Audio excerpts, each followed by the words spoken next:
de Grupo Fórmula esta tarde de sábado 6 de junio para toda la República Mexicana, Estados Unidos y Canadá. Les recuerdo que nos puede ver en el 157 de Sky, 121 de Easy, 153 de Megacable, 161 de Total Play y en el 354 de Dish. En Estados Unidos y Canadá a través de Telefórmula Estados Unidos vía Xfinity Latino y Latino View y claro, en nuestro sitio web www.radioformula.com.mx. Esta tarde me da muchísimo gusto compartir este espacio con Lila Abed. Hola Lila, buenas tardes. Guillermo, muy buenas tardes y muchas gracias por la invitación. Encantada de estar aquí con ustedes. Al contrario. Desde Washington, Rubén Olmos. Memo, ¿cómo estás? Muy buenas tardes, Lila. No sabes qué gusto poder compartir este panel contigo. Buenas tardes. Buenas tardes. Buenas tardes a todos, pero sobre todo a nuestro auditorio. Y bueno, hoy cuento con la oportunidad de tener a estos dos grandes expertos en la relación bilateral en la política estadounidense, porque los recientes sucesos están marcando una agenda diferente, ya nos lo explicarán ellos, en el cual el racismo se está volviendo un protagonista de la vida activa de los Estados Unidos y seguramente de la campaña electoral. Y bueno, pues en ese sentido pedirte un primer comentario, Lidia.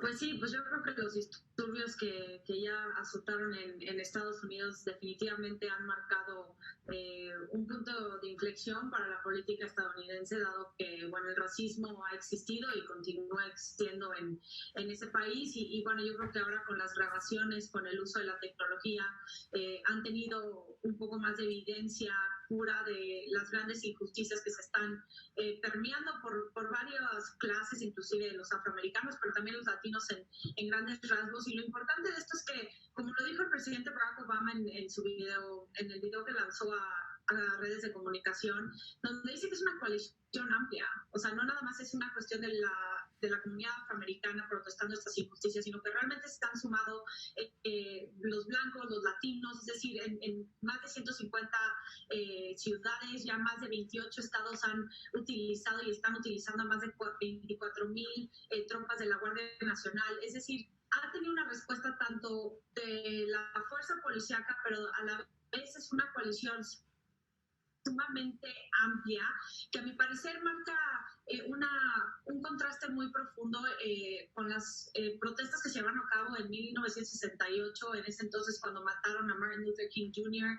y se azotaron estas protestas en las cuales el presidente Nixon en ese entonces también salió, y mira que Nixon no era el gran carismático, pero salió a tratar de unir al país y bueno, el presidente Donald Trump lo único que ha hecho es profundizar las llagas que ya están ahorita pues, a flor de piel en Estados Unidos y su discurso, a mi parecer, que emitió desde la Casa Blanca este lunes Guillermo y Rubén, tratando de decir que es el presidente de la ley y el orden, lo mismo que dijo Nixon en realidad ante un contexto completamente distinto, pero creo que también el anuncio que hizo del acta de insurrección de posiblemente utilizarlo y la respuesta de los generales estadounidenses en este momento, del general Mattis, del actual secretario de la Defensa, Esper, es decir, hay un rechazo completo y total por parte de los generales y el ejército de utilizar las fuerzas y las tropas estadounidenses en contra de su propia gente, no que no se haya utilizado en el pasado, Guillermo, porque sí se ha utilizado en más de una docena de casos,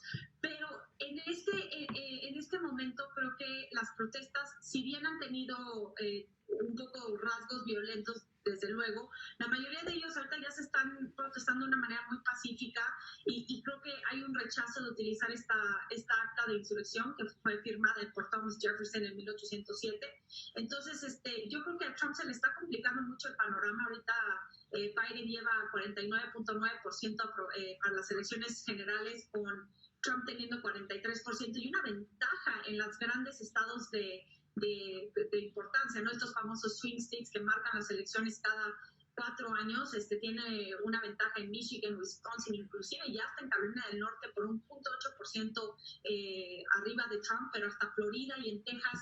Y las elecciones de este martes, las primarias, pues obviamente que Biden ya está muy cerca de llegar a los 1,991 delegados necesarios para ya ser el candidato formal antes de la convención demócrata en agosto.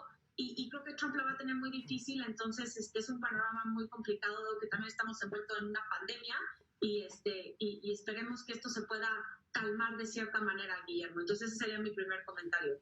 Rubén. Pues mira, Memo, yo coincido evidentemente con mucho de lo que aquí nos ha plasmado. Este cóctel que explotó en estos últimos días con estas protestas, como bien decía Lila, el racismo en Estados Unidos no es un tema de Trump, es un tema que hemos visto a lo largo de tantos años en este país. Inclusive nos remontamos a épocas en las cuales ciertas partes del país se peleaban con otras por este mismo tema del racismo. No hay que olvidar que en Estados Unidos ya esta semana hay 42 millones de desempleados derivados del COVID-19. Hay más de 100,000 muertos. Y muchos de estos muertos y muchos de estos desempleados vienen de comunidades y de barrios afroamericanos que han estado oprimidos durante los últimos años, que no han recibido el apoyo de sus gobernadores, de sus alcaldes. Y también hay que decirlo, la comunidad latina ha estado seriamente afectada, ha estado perdiendo empleos porque pues, los paisanos trabajan en restaurantes que están cerrados y en hoteles que están cerrados. Yo creo que esto va a marcar un parteaguas en esta campaña. Lo que decía Lila es muy rescatable. Vemos a figuras como Obama que habían estado pues guardadas, ¿no? Guardando cierto respeto, porque como es una regla no escrita entre expresidentes, pero también el mismo expresidente Bush sacó una comunicación muy severa, muy dura esta semana en contra de lo que está pasando. A mí este rompimiento que hablaba Lila del general Mattis, que fue un secretario de la Defensa que viene de las Fuerzas Armadas y salir a decir lo que dijo el presidente Trump es realmente lo que te da a entender el mal manejo que está dando al gobierno. Yo creo que aquí el gran reto para Joe Biden es justamente ese, ¿no? Hemos visto a un Joe Biden que nada más no acaba de prender, entonces tiene que aprovechar esta coyuntura. Él ha tenido muy buena aceptación y ahorita Lila nos puede también platicar un poco de su perspectiva, pero él resurge en esta elección primaria al haber ganado Carolina del Sur, gracias al voto afroamericano. Entonces, él tiene este gran reto de unirse, de sacar este discurso de unión que no está teniendo Trump y sobre todo empezar a hablar con otros actores, alcaldes, senadores, mujeres afroamericanas. Yo me pregunto si en esta coyuntura Biden, que ya dijo que su candidata a vicepresidenta va a ser mujer, está pensando en hablar con alcaldesas afroamericanas de muchas ciudades, como puede ser Atlanta, ¿no? Por decir algo, ¿no? Entonces, sí es un tema que está cambiando la campaña. Es muy lamentable lo que estamos viendo en Washington. Justamente le decía a Lila esta semana que es muy triste ver nuestra ciudad, porque pues aquí hemos estado muchos años incendiada, ¿no? Viendo automóviles afuera de la Casa Blanca quemándose, pintarrajeando lugares históricos de Washington. Y lo estamos viendo a lo largo y ancho del país. Entonces, sí, se vienen semanas, meses muy complicados, no nada más en lo político, pero también en lo económico, que va a tener una repercusión, evidentemente, en México. Y lo social, porque independientemente de la pandemia y independientemente de la campaña presidencial, esto es una muestra de la descomposición social que tiene Estados Unidos. Lila. Sí, a ver, desde luego, yo coincido en gran parte con lo que ha dicho Rubén.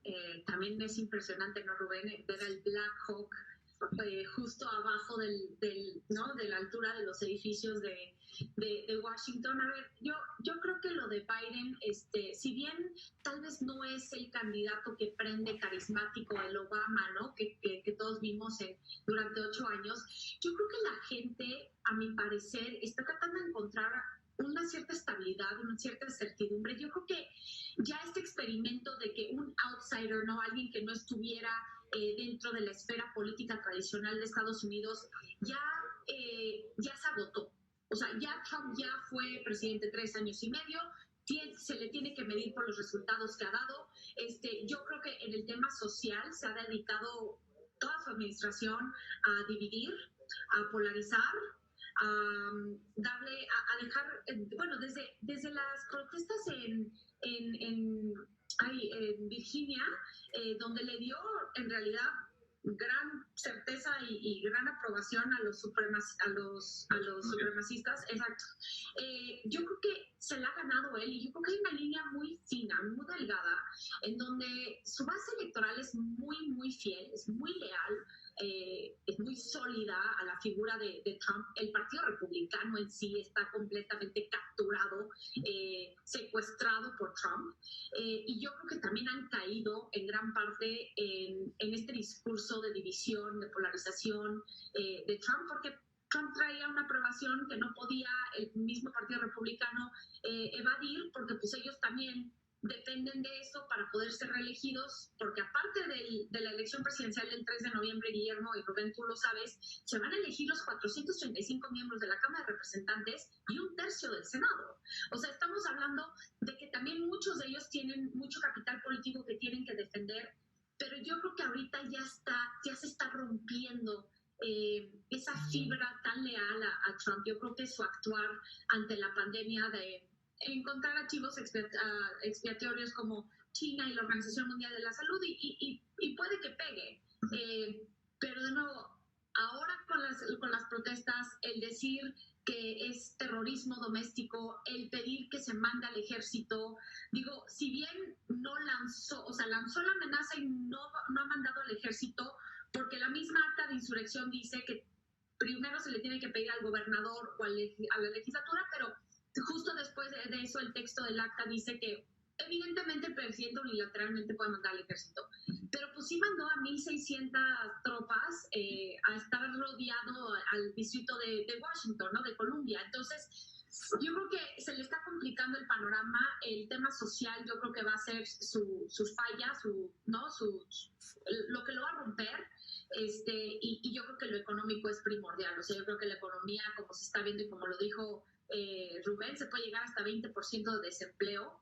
Yo creo que eso era el gran pilar de su reelección, ¿no? Y eso con las protestas y los disturbios, pues yo creo que es una tormenta perfecta para que Biden pueda, tal vez no ser el más carismático, pero posiblemente pueda regresar a un cierto status quo y darle una estabilidad, una certidumbre y una cierta calma y retomar el liderazgo mundial que verdaderamente ha perdido prestigio y reputación a nivel mundial Estados Unidos.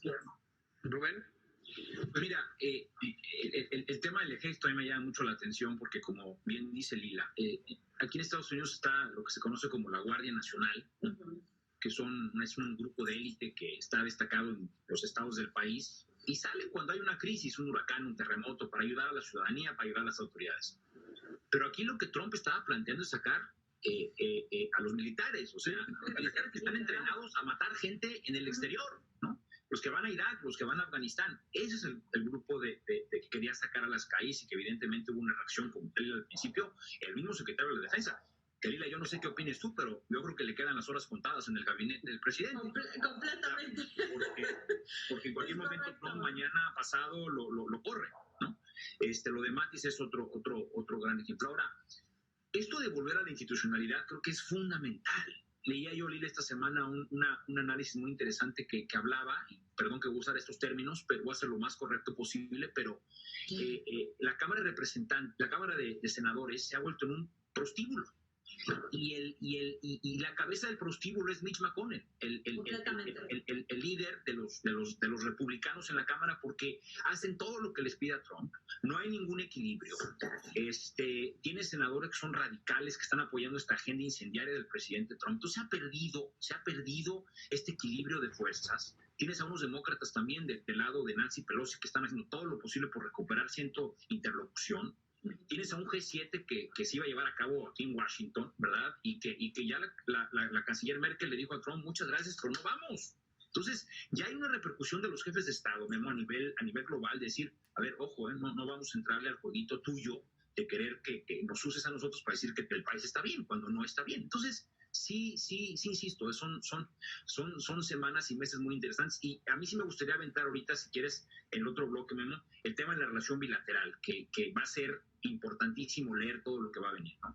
Te propongo mejor la próxima semana, si están de acuerdo los dos, y con más tiempo además, aunque digamos que este bloque fue bastante largo, ya nos comimos algunos minutos de los siguientes. Si están de acuerdo, la próxima semana abordar el tema bilateral, porque además esta historia va a continuar, ¿eh? O sea, el tema de lo que está sucediendo en Estados Unidos va a continuar, va a estar en actualidad, y evidentemente sí, por supuesto, a nosotros aquí en México lo que nos interesa es entender cómo todo esto que ustedes están explicando tan detallada y brillantemente nos va a afectar. Si les parece, entonces nos vemos el próximo sábado. Pues, cuenta conmigo. Muchas gracias, Guillermo. Gracias, Lila. Rubén. Un placer igualmente a los dos. Gracias. Un abrazo. Gracias. Voy a un corte, no tardo nada, vuelvo de inmediato aquí a Diálogo Abierto en la